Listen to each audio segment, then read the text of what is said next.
All right, we are back and we're excited for Chapter 16, Section 2, Japan Strikes in the Pacific. Pearl Harbor. For the two of you that are still doing homework at this point in the year. We're still watching our video. I hope you like it.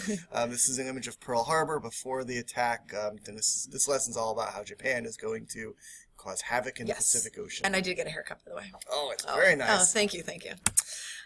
So, way before the attack, FDR, Roosevelt, in case you guys forgot, was cutting off oil shipments to Japan. Remember, Japan is now part of that totalitarian, regime, military, and Japan is planning their attack on the United States, even though they've been secretly, keeping peace with the United States. Yeah. So this is a preventative action to stop America from messing with them after they start taking over countries throughout the Pacific. And this is a big effect on places like, Britain, who has colonies over there, and Japan is trying to exert its power. So 6 aircraft carriers are going to sneak across the Pacific Ocean carrying nearly 400 planes and launch an attack on Pearl Harbor. Surprise. 2 hours. That's it. And 18 ships. The variety of ships, over 2,000 people, Americans killed. 292 planes. Luckily for America, our 4 aircraft carriers were out to sea. That was their number 1 target. So we knew an attack from Japan might be coming. We didn't know where. We didn't think it was going to be Pearl Harbor. Exactly. They thought it was too far away. Hawaii was too far away. So they weren't anticipating that. So now America is into World War II. Yes. We see some images here. The Shaw is exploding. The Arizona. That's the one that you'll see in the memorial. 1,000 Americans, I do. Yep. Japanese Zero is attacking. That's their plane. Japan making their way across What it looks like. Hawaii. Crazy. And this is the USS Arizona. Such a chilling image, because it's a harbor. It's so low that on any given day, part of the boat is sticking out of the water. Yeah. 1,000 soldiers entombed inside. Yeah. What I found interesting, too, is that Germany didn't have to declare war on the United States, but they did a few days later in response to the Japanese attack. Mistake on Hitler's part. Yep. Big mistake. So not only did the Japanese attack Pearl Harbor, they also hit throughout the Pacific: Guam, Wake Island, the Philippines, Singapore, the Dutch East Indies, and within a couple days they have 150 million people under their control. 100 million square miles. Yeah, that's land. a lot. Yep. A lot of airfields.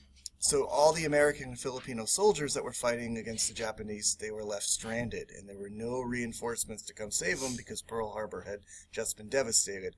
And these American and Filipino soldiers were forced on a 60-mile march known as the Bataan Death March. I think it was 16,000, died on the march alone.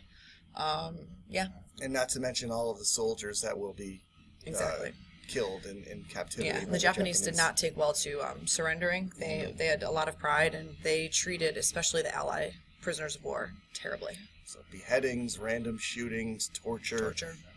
Exposure to the sun for extended hours. Look at that march, just hands up. 60 miles after they hadn't been eating for months and months trying to fight back. I could barely walk to Old Building, Old Wing, New Wing. Yeah, I know.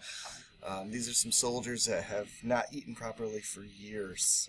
They're lucky to be alive. So sad. Looks like images from the Holocaust, No, from it really those does. liberation camps. So the Allies are going to strike back. If anyone has seen the movie Pearl Harbor, this is what they're referencing at the end. These Doolittle raids, taking these bigger bombers and launching them off ship. So try to get as close to Japan as possible and not totally devastate Japan, but this was more of psychological warfare. They want to hit them mentally and show that they are vulnerable and can be weakened. Japan had never been attacked before, and they were kind of under the impression that we're invincible, nobody can do ever it? hit us. And when America did, it made the Japanese people realize, well, they could be coming for us. Battle of the Coral Sea was the Americans stopped the Japanese advance on their way to Australia. Entire battle was fought in the ocean. Yeah, and that was one of the examples, changing from land battles to sea battles, and another turning the tide of war. So Japan isn't going to get any further south, so that's a good thing. And then Japan had goals of maybe attacking California someday or Washington, the West Coast, but we stopped them at the Battle of Midway. We broke their codes and knew when and where they were coming, and from this moment on, Japan will now be on the defense. Midway between what? Midway between the 2 continents. I think so. And between the war. Woo! All right, so at the battle, we sank 4 Japanese aircraft carriers, destroyed 332 of their planes. Ridiculous. And that was Yeah. Now we have the Exactly. advantage. And so we, as the United States, are going to employ this island hopping strategy. And it's not necessarily the big islands or the ones that are like heavily loaded with Japanese soldiers, but it's ones that actually aren't well defended so you can get them easier. And the whole goal is to get closer to Japan. So when you're thinking of like hopping from one island to another, across the, Pacific in order to get closer to Japan. Okay, so it's two-pronged attack. One group of Americans make their way across this way. These strategic islands, Iwo Jima, Okinawa, allow for round-the-clock bombings. And then another attack is from the south. Who was the admiral that made his way this way? Well, Someone this special whole to thing, you. yeah, someone special to me, Admiral Nimitz. As you guys know, my husband and I are both history teachers, and so we're kind of nerds, and we named our dog Nimitz I after respect the that. admiral. Yeah, thank you.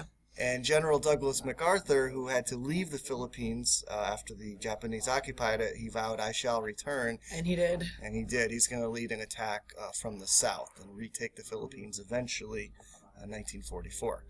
First American victory of Japanese-held islands was the Battle of Guadalcanal. One of the deadliest battles. It was. The Japanese, I think, called it the Island of Death. Wow. Yes. Yep. All right, so this concludes Section 2. We'll come back with Section 4 and talk about how America's going to win the war, Win the war. not only against the Germans, but also The Italians and the Japanese That's and everyone else. All right. Hope both of you enjoyed this film. Peace. Both of you enjoyed this.